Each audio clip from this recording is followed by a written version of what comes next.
আসসালামু আলাইকুম গাইস। আজকে তেলের খনির সন্ধানে যাচ্ছি, কেউ ভিডিওটা ধাক্কা দিবেন না। আজকে বাংলাদেশের এমন একটি জায়গার মধ্যে তেলের খনি আছে যেখানে আজ পর্যন্ত কেউ যায়নি। ওইখানে তেলের খনি অনুসন্ধানে যাচ্ছি। আপনারা ভিডিওটা সম্পূর্ণ দেখতে থাকুন। জনসচেতনামূলক ভিডিও হিসেবে আপনারা সর্বোচ্চ শেয়ার করে দেন ভিডিওটা। ব্রিটিশরা প্রথম এখানে তেল উত্তোলন করে, পরে তারা ষড়যন্ত্র করে এটা বন্ধ করে দেয়। এই কারণে এটা এত সময় বন্ধ। আজকে সেই তেলের খনি আমরা উন্মোচন করতে যাব। আপনারা ভিডিওটা সর্বোচ্চ শেয়ার করে দেবেন এবং সংসদ পর্যন্ত পৌঁছে দেওয়ার ব্যবস্থা করবেন আপনারা সর্বোচ্চ শেয়ারের মাধ্যমে। এই জায়গায় যেতে হলে পাহাড়ি ঢাল বেয়ে উপরে উঠতে হয়। অনেক উঁচু পাহাড়, আপনারা দেখতে থাকুন। সামনে আমরা দেখতে পারবো যে তেলের খনির রাস্তা। আপনারা কিভাবে আসবেন তাও আমি আপনাদের জানিয়ে দেব। এইখান থেকে যদি নতুন করে আবার তেল উত্তোলন করা হয়, বাংলাদেশের সিংহভাগ তেলের চাহিদা এখান থেকে পূরণ হয়ে যাবে। এখানকার আশেপাশের মানুষ আর্থিকভাবে স্বাবলম্বী হবে। সামনের যে জায়গাটা দেখছেন এটা হচ্ছে লালমাই লেকল্যান্ড। এর পাশ দিয়ে তেলের খনির রাস্তা। আগে আমরা একটা মামার সাথে কথা বলবো, দেখি মামা রাস্তাটা দেখাই দেয় কিনা আমাদের।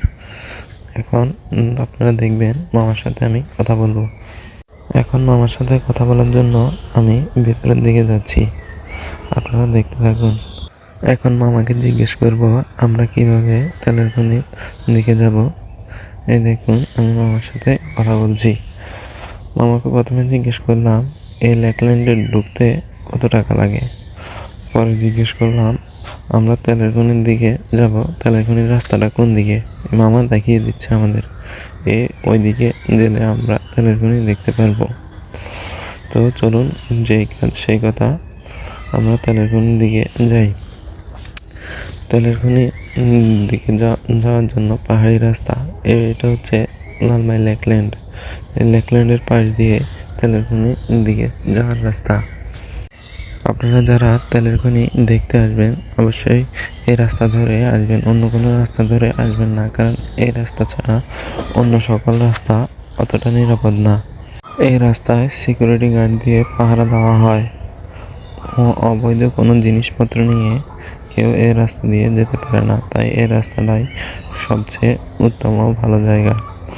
স্থানীয় কয়েকজনের সাথে কথা বলে দেখলাম যে এই রাস্তা ছাড়া অন্য রাস্তা দিয়ে গেলে নাকি বিভিন্ন বিপদ সংকেত হতে পারে, যেমন বিভিন্ন লোকজন থাকে আপনার ঠেক দিয়ে আপনার জিনিসপত্র নিয়ে নিতে পারে, এরকম বিপদ হতে পারে। তাই